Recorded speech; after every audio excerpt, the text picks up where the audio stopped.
Good evening, I'm Walt Turner with What's Trendy. Tonight, Russia decides to give American businesses in Ukraine a very explosive wake-up call. Because apparently, coffee machine factories are now military threats. Before we get to our top story, let's have a word from our social media correspondent, Winnie Tullis. Winnie. Thanks, Walt. Before we get to our story, do us a favor and click that subscribe button. Thanks for watching What's Trendy News. Back to you, Walt. Thanks, Winnie. So here's what happened. Russia launched over 570 drones and 40 missiles overnight.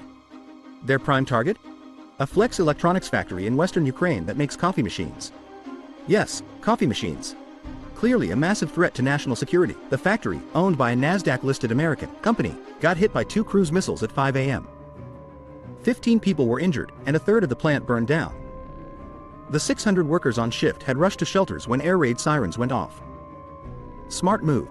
Considering Russia's impressive track record of hitting civilian targets, Ukrainian President Zelensky called it an ordinary civilian enterprise, producing familiar household items.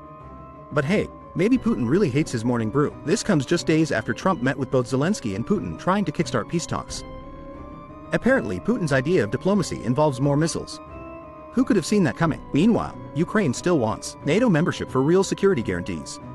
Russia's foreign minister says they should get veto power over Ukraine's security arrangements. Because that's not suspicious at all. And that's tonight's dose of international relations, where coffee makers are apparently weapons of mass destruction. Stay tuned for more updates as this caffeinated conflict continues brewing. This is Walt Turner with What's Trendy. Thanks for watching. Next, Win Teamer, our national news correspondent, will offer an editorial on how this affects you. Win. Good evening, Walt and Winnie. Oh, fantastic. Just what every hardworking American needed to hear. Your retirement fund is tied up in a NASDAQ company whose coffee machine factory just got turned into scrap metal because Russia apparently thinks Mr. Coffee is a threat to national security.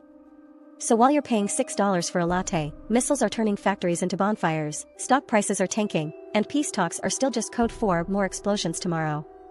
But don't worry, NATO might swoop in any decade now, and until then, sip your overpriced coffee proudly, knowing it's brewed with a side of international chaos. This has been Win Teamer signing off for What's Trendy. Thanks for watching, have a great day.